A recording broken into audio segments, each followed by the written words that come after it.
পরম করুণাময় অসীম দয়ালু আল্লাহর নামে শুরু করলাম। আমরা কি খুব বেশি গুনাহগার? বিসমিল্লাহির রহমানির রহিম। কি করে থাকেন? আজকের এই কাহিনী আপনার জন্য। ভাই, আমরা অনেকেই বাহিরে ভালো, কিন্তু ভেতরে ভাঙা। মানুষকে দেখে হাসি, আর আল্লাহ জানেন কান্না। আজ আমি এমন এক মানুষের কথা বলবো, যে নিজেই বিশ্বাস করত আমার জন্য আর তওবার দরজা খোলা নেই, কিন্তু সে জানত না যে দরজা মানুষ বন্ধ ভাবে, আল্লাহ সে দরজাই সবচেয়ে বেশি ভালোবাসেন। কুরআনে আল্লাহ বলেন, হে আমার বান্দাগণ, যারা নিজেদের ওপর জুলুম করেছ, আল্লাহর রহমত থেকে নিরাশ হও না। ভাই, এই আয়াত গুনাহগারদের জন্য, ফেরেশতাদের জন্য না, নবীদের জন্য না, আমার আপনার জন্য। গুনাহগারের জীবন, বাহিরে মানুষ, ভেতরে আগুন। লোকটার নাম বলছি না, কারণ তার গল্পে আপনি নিজেকে খুঁজে পেতে পারেন। সে মুসলমান ঘরে জন্মেছিল, নামাজ জানত, কালেমা জানত, কিন্তু গুনাহ জানত।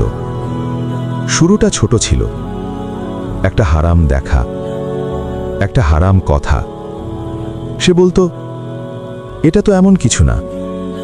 ভাই, সব বড় আগুন শুরু হয় ছোট স্ফুলিঙ্গ দিয়ে। ধীরে ধীরে নামাজে অলসতা, তারপর নামাজ ছেড়ে দেওয়া, রাতে শুয়ে শুয়ে মোবাইল, আর দিনে মানুষকে উপদেশ। ভেতরে ভেতরে সে জানত, আমি ভণ্ড। এই কথাটা তাকে ভিতর থেকে খেয়ে ফেলছিল। রাসূল সাল্লাল্লাহু আলাইহি ওয়াসাল্লাম বলেছেন, বান্দা যখন গুনাহ করে, তার অন্তরে একটি কালো দাগ পড়ে, একটা, তারপর আরেকটা, তারপর আরেকটা। একদিন আয়নায় তাকিয়ে সে নিজেই বলল, তুই কি সত্যিই মানুষ? ভাই,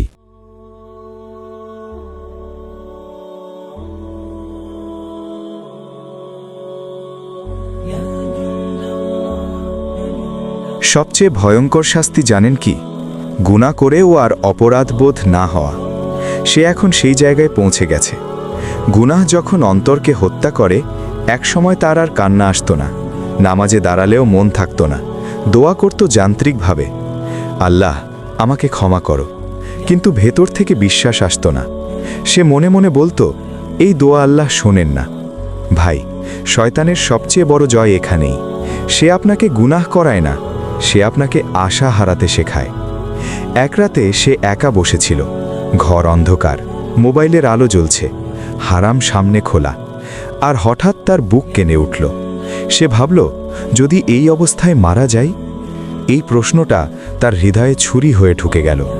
সে উঠে বসল, হাত কাঁপছিল, বলল, হে আল্লাহ, আমি জানি তুমি আমাকে দেখছ। এই প্রথম দীর্ঘদিন পর তার চোখ ভিজল। ভাই, সে বলল, হে আল্লাহ, আমি মানুষকে ধোঁকা দিয়েছি, নিজেকেও ধোঁকা দিয়েছি, কিন্তু তোমাকে আর ধোঁকা দিতে চাই না।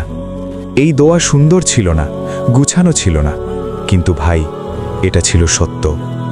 রাসূল সাল্লাল্লাহু আলাইহি ওয়াসাল্লাম বলেছেন, আল্লাহ বান্দার ভাঙা হৃদয়ের দিকেই তাকান। এই জায়গায় আপনি বলবেন, ভাই ও বোনেরা, এই মানুষটা তখনও জানত না তার সামনে এমন এক রাত আসছে, যে রাত ফেরেশতাদের কলম থামিয়ে দেবে। সেই রাত যা সব বদলে দিল।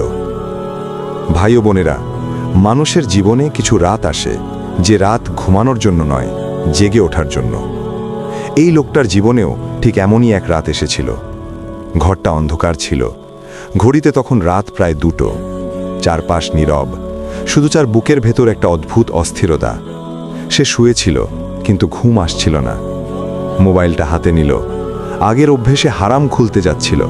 হঠাৎ তার আঙুল থেমে গেল। ভাই, অনেক সময় আল্লাহ আমাদের হাত থামিয়ে দেন, যখন আমরা নিজেরা থামতে পারি না। সে মোবাইলটা পাশে রাখল, ছাদের দিকে তাকিয়ে রইল, আর নিজের সাথেই কথা বলল, আমি আর কতদিন এমন থাকব? আমার শেষটা কোথায়? এই প্রশ্নগুলো আগেও এসেছে, কিন্তু আজকের মতো এত জোরে আসেনি কখনো। হঠাৎ তার মাথার ভেতর একটা দৃশ্য ভেসে উঠল। সে মারা গেছে, লোকজন তাকে গোসল দিচ্ছে, কাফনে জড়াচ্ছে, আর সে কিছুই বলতে পারছে না। ভাই, এই দৃশ্যটা কল্পনা ছিল না, এই দৃশ্যটা ছিল ভয়। সে উঠে বসল, হাত কাঁপছিল, বুক ধড়ফড় করছিল। বলল, যদি আজই মারা যাই এই অবস্থায়? এই প্রশ্নের কোনো উত্তর তার কাছে ছিল না। ঠিক তখন দূরে কোথাও ফজরের আজানের প্রস্তুতি হচ্ছিল। মাইকের হালকা শব্দ ভেসে এলো, আল্লাহু আকবার।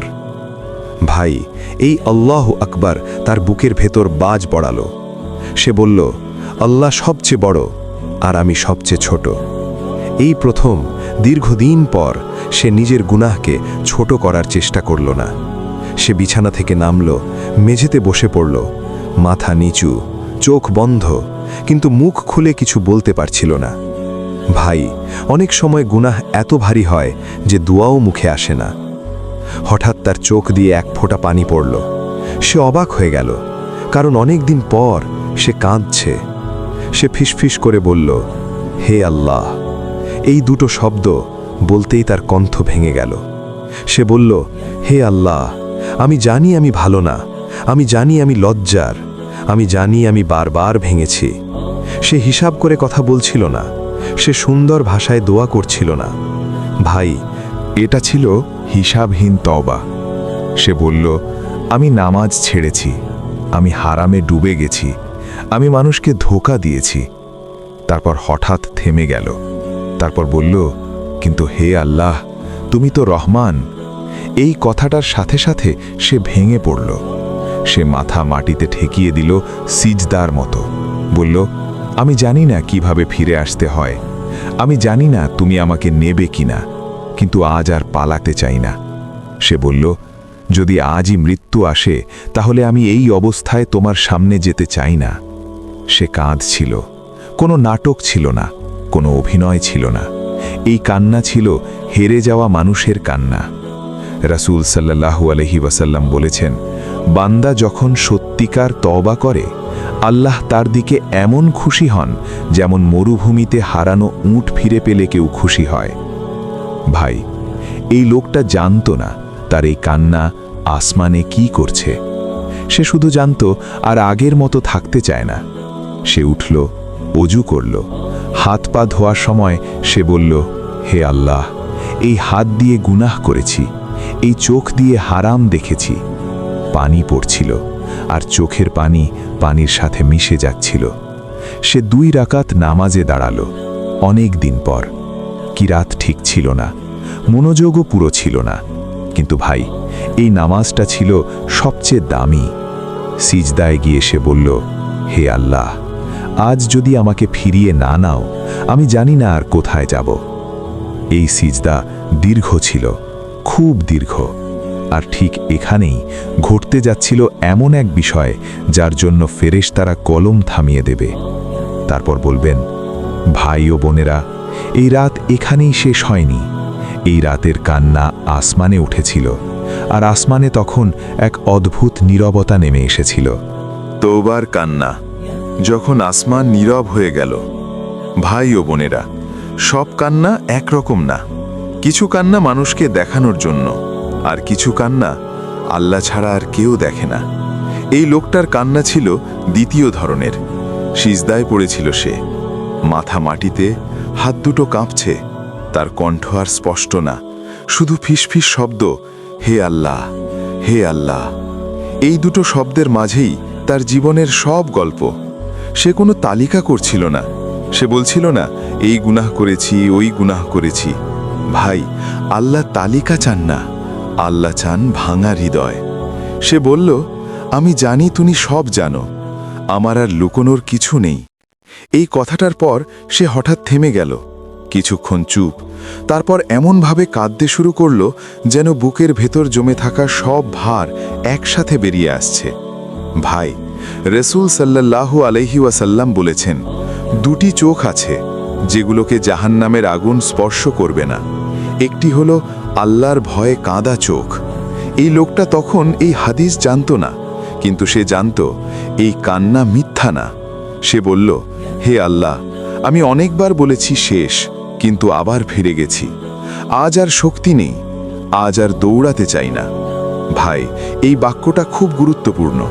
যেদিন মানুষ পালানো বন্ধ করে সেদিনই তওবা শুরু হয়।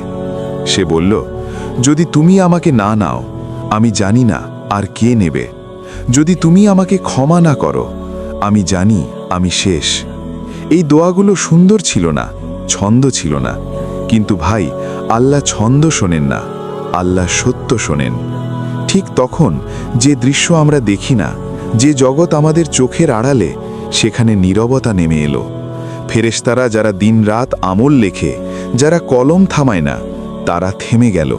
কারণ এই কান্না সাধারণ কান্না ছিল না। হাদিসে এসেছে, বান্দা যখন তওবা করে তার গুনাহগুলো মুছে দেওয়া হয়, যেন সে কখনো গুনাহই করেনি। ভাই, এটা শুধু ক্ষমা না, এটা নতুন শুরু। এই লোকটা তখনও কাঁদছিল, তার চোখ লাল, গলা ব্যথা, কিন্তু বুকের ভেতর একটা অদ্ভুত হালকা ভাব।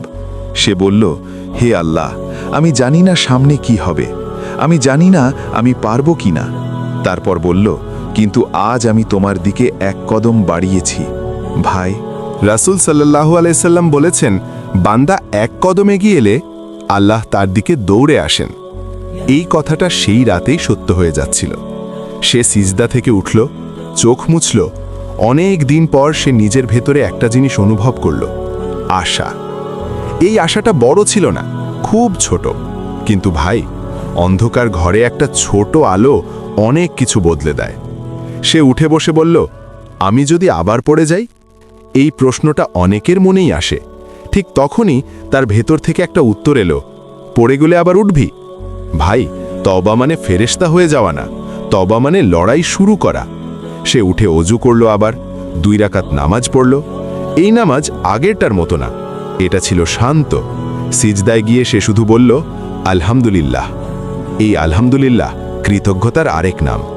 ভাই ও বোনেরা, এই কান্না, এই রাত, এই তওবা, তওবার পর সব কিছু আলাদা লাগে। সে মসজিদে গেল অনেক দিন পর। লোকজন তাকে চিনত, কিন্তু তারা জানতো না এই মানুষটার আমলনামা এই মুহূর্তে নতুন করে লেখা হচ্ছে। দিন গেল, সপ্তাহ গেল, সে পড়ে গেল আবার। হ্যাঁ ভাই, সে মানুষই ছিল, কিন্তু পার্থক্য একটাই, এবার সে ফিরে এসেছিল। সে আর বলতো না আমি শেষ, সে বলতো আমার রব বড়। একদিন সে একা বসে বলল, হে আল্লাহ, আমি জানি আমি পারফেক্ট না, কিন্তু তুমি তো পারফেক্ট। ভাই ও বোনেরা, এই কাহিনী এখানেই শেষ করছি একটা প্রশ্ন রেখে। আপনি কি নিশ্চিত আপনার তওবার দরজা বন্ধ? যে আল্লাহ একজন গুনাহগারের সব গুনাহ মুছে দেন, ফেরেশতাদের ভুলিয়ে দেন, তিনি কি আপনাকে ফিরিয়ে নেবেন না? রাসূল সাল্লাল্লাহু আলাইহি ওয়াসাল্লাম বলেছেন, মৃত্যুর আগ পর্যন্ত তওবার দরজা খোলা। ভাই, মৃত্যু কখন আসবে আমরা জানি না, কিন্তু তওবা এই মুহূর্তেই করা যায়। শেষ কথা, ভাই ও বোনেরা, আজ যদি একটি মানুষও এই কাহিনী শুনে চোখ ভিজিয়ে বলে, হে আল্লাহ, আমাকে ফিরিয়ে নাও, এই ভিডিও সফল। আমি আর আপনি ফেরেশতা না, কিন্তু আমরা বান্দা, আর বান্দার জন্য আল্লাহর দরজা এখনো খোলা। আল্লাহ আমাদের সবাইকে সেই তওবার তৌফিক দিন, যে তওবা ফেরেশতারা লিখতে ভুলে যায়। আমিন। আমরা অনেক কষ্ট করে আপনাদের জন্য এই সুন্দর ইসলামী ভিডিওগুলো তৈরি করে থাকি, যেন আপনারা উপকৃত হতে পারেন।